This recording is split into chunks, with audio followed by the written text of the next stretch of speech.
Quel est l'objectif? Ça va faire parler, mais l'objectif, c'est relever le défi du métissage. Défi du métissage que nous adresse le XXIe siècle. Ce n'est pas un choix, c'est une obligation, c'est un impératif. On ne peut pas faire autrement, au risque de nous trouver confrontés à des problèmes considérables. Et je peux vous dire une troisième chose. On ira ensemble vers ce nouvel ordre mondial. Et personne, je dis bien, personne ne pourra s'y opposer. Lui, c'est Nicolas Sarkozy, un ancien président de France, mais il est également un fervent défenseur du nouvel ordre mondial. C'est donc un mondialiste, mais tous ces politiciens savent ce que vous ne savez pas. Le terme métis vient du mot latin mixtus, qui lui signifie mélanger, et qui est employé, dans le langage courant pour désigner des personnes nées, de parents aux origines géographiques différentes. En général, tous les peuples sont fiers de leurs origines, et de leur culture. Ils souhaitent la préserver. Cependant, nous avons l'impression que c'est seulement les Noirs africains qui souhaitent se métisser à tout prix, soit en ayant une conjointe blanche, ou arabo-berbère, voire asiatique. Nous le constatons partout dans le monde. Pouvons-nous penser à un complexe d'infériorité? Ou tout simplement une ouverture culturelle? La première question pourrait nous donner plus d'informations. Vous constaterez que, les autres communautés en général, souhaitent que leurs fils, ou filles, se marient avec des partenaires de la même culture. Ils acceptent difficilement le métissage.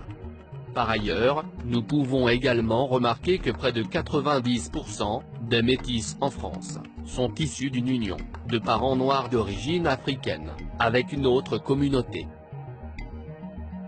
Dans la vision occidentale, le noir représente de la misère, la guerre, voire le malheur. Vous pouvez constater que le noir est souvent attribué au drapeau des pirates, ou au drapeau des djihadistes modernes. Le noir évoque alors des sentiments de tristesse. On parle d'idées noires pour exprimer la négativité. C'est normal, pour un égaré, dans l'obscurité, il ne voit absolument rien du tout. L'inconnu, le caché, quelque chose d'occulte, ainsi de suite, représente la peur. La peur elle-même est associée au noir. Nous disons, j'ai eu une peur noire, parce que j'ai été effrayé de quelque chose de malsain. Et le noir a toujours été l'opposé du blanc, généralement considéré comme le bien, la pureté, la paix, le salut et j'en passe. En dehors de la zone d'influence de l'Occident, ce que vous appelez couleur noire peut avoir d'autres associations symboliques. Par exemple, en Égypte antique, le noir avait une symbolique positive. Dans la langue des pharaons, le verbe kem, qui est tiré du mot noir, veut dire mener à bien, s'élever à, accomplir, mais aussi être noir. Le mot kem veut dire aussi complet, parfait, élévation. Parfait. Voici un terme très intéressant qui pousse à la réflexion. Le noir est la représentation de la perfection selon les pharaons. Cependant, sur un plan scientifique, voici la lumière visible parmi les différentes couleurs observées. Il n'existe aucune couleur appelée noire. Pourtant, vous voyez ce que vous appelez noir, en infrarouge ou en ultraviolet. Dans le domaine visible, le noir n'existe pas. Par ailleurs, vous le voyez aux frontières du monde visible. Ce qui signifie que le noir est la transition des couleurs de ce monde visible au monde invisible ou intelligible. Vous remarquerez que lors des funérailles, nous portons des vêtements noirs. Le noir n'exprime pas la tristesse.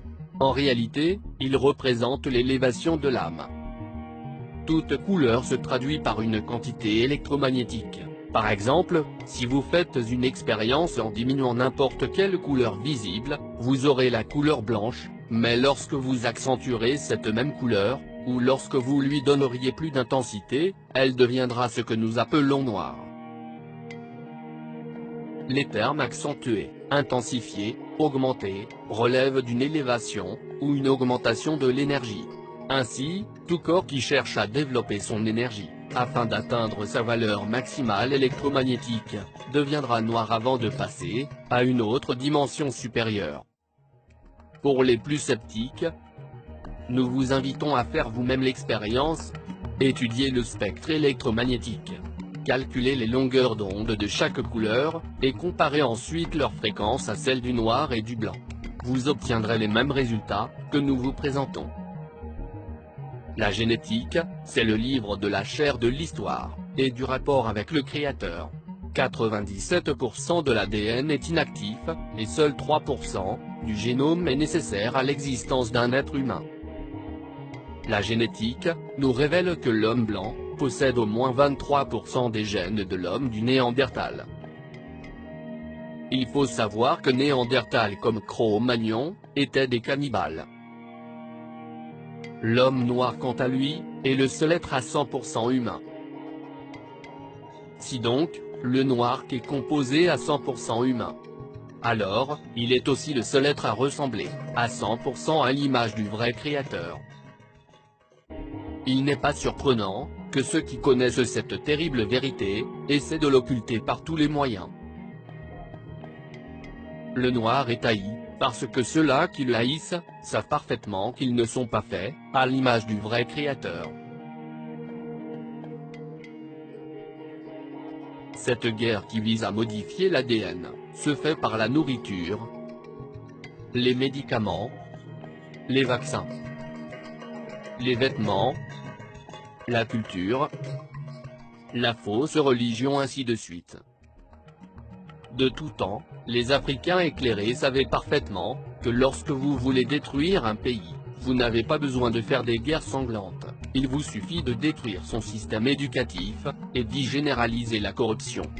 Celui qui contrôle l'enseignement d'un pays, pendant une seule génération, peut déterminer l'avenir du pays pour au moins des décennies. Ceux-là qui doutent de ce que nous disons ici, n'ont qu'à observer la période de la colonisation arabo-musulmane et celle des missionnaires catholiques, jusqu'à aujourd'hui. Le métissage a pour objectif de détruire la diversification naturelle, mais également à pousser l'homme noir à ne plus ressembler au Créateur.